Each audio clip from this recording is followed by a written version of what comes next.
They say baseball is a game of numbers. If you get one hit out of the three, you're a multimillionaire. You get one hit out of five, you only give you so long to get better, and after a while, they're either going to have to release you, trade you, or designate you for assignment. Well, Blue Jay fans had a lot of hope for this guy because of the family lineage for the Bijos, but he didn't really fit in anymore with Toronto with Horwitz and David Schneider and the amount of infielders they have. They're not going to trade Bichette. They're not going to trade Guerrero, but they will trade Biggio. Now, according to CBC, the Blue Jays have traded infielder Cavan Biggio to the Dodgers for a minor league pitcher. Now, a super utility man had 200 batting average a season. He hit 227 in 490 games with Toronto. Some power, good on defense, but like I said, he wasn't producing enough for a lot of people. Now, he never reached double digits or homers or had as many 7 hits in a season since his 2019 rookie campaign and with the Jays when he had 16 homers, 48 RBIs, and 14 steals. Now, the exchange also includes cash considerations. Now, the 22-year-old Fisher has a 2-1 record with a 5.68 earned run average, 15 walks and 30 strikeouts, and 5 combined appearances with AA Tulsa and AAA Oklahoma City.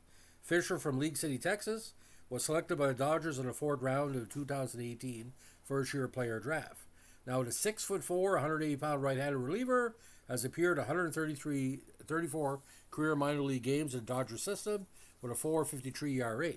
Now, Biggio, again, appeared in 44 games for the Blue Jays in 2024, batting 200 with 6 extra base hits and 9 runs batted in before being designated for assignment on Friday.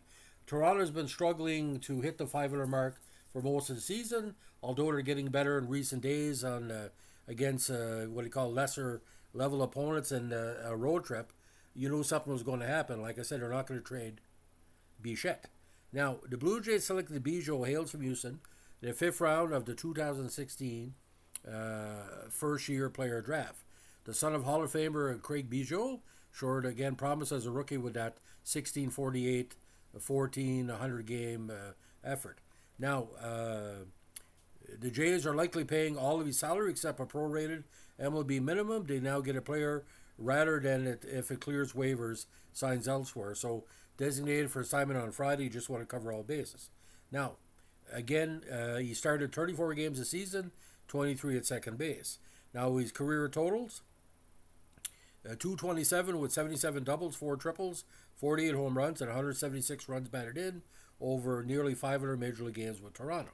He joins the Dodgers roster currently minus third baseman Mac Muncy, who's on the injured list with a strained oblique, a rib cage muscle. Of course, it reunites him with his former teammate Teoscar Hernandez, who is very hot at the moment.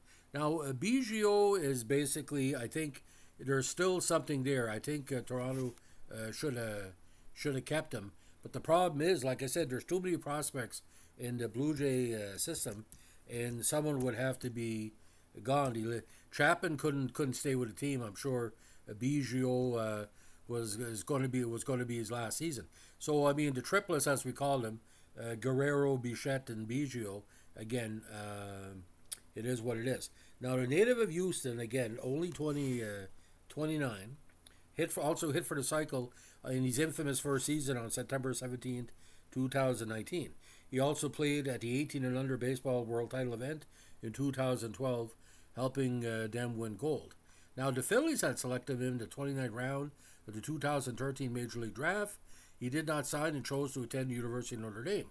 In 3 seasons of college baseball, playing second base exclusively with the Fighting Irish, he batted .272 with 15 homers, 70 runs batted in, and 33 stolen bases.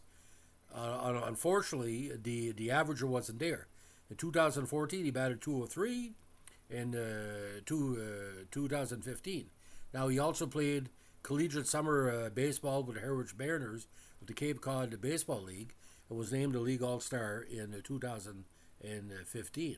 Now, he did sign for a $300,000 bonus on June 17th of 2016 and did play with the Vancouver Canadians that year. He was named to an all-star for Vancouver in the Low A Northwest League. He finished the 16th season with Lansing Lugnuts of the Single A Midwest League. In 62 games, he had strong numbers, 273 with 26 RBIs and 11 stolen bases. Now in Dunedin 2017, 11, 60, 11, but again only hitting 233. Never really hit the levels that where we thought he was. But like I said, the number was so consistent. You would look at it; it was always 227, and a lot of doubles. He was a good doubles hitter, but for some reason, either he was concentrating more on defense rather than offense, and maybe with the right hitting coach. But like I said, Horowitz again. They're going to try him on for a while. Clement, utility players, they got Vogel back as well to do pinch hitting, so it wasn't really that much of a role. They weren't going to make him a pinch hitter. So with David Schneider, he can play any position. He can play the infield, he can play the outfield, he can DH. You saw what he did today. I think you'd rather have Horowitz hitting 227 with so far 8 home runs and 27 RBIs or whatever it is. But it's kind of sad though, because the Blue Jay fans that saw Biggio and Bichette and Guerrero come in second generation stars, it must be very hard. This new Blue Jay team is more a pitching team. It's not like when Bautista and Casillo and Donaldson were hitting homers upon homers upon homers. Even with that team, they couldn't win the ALCS.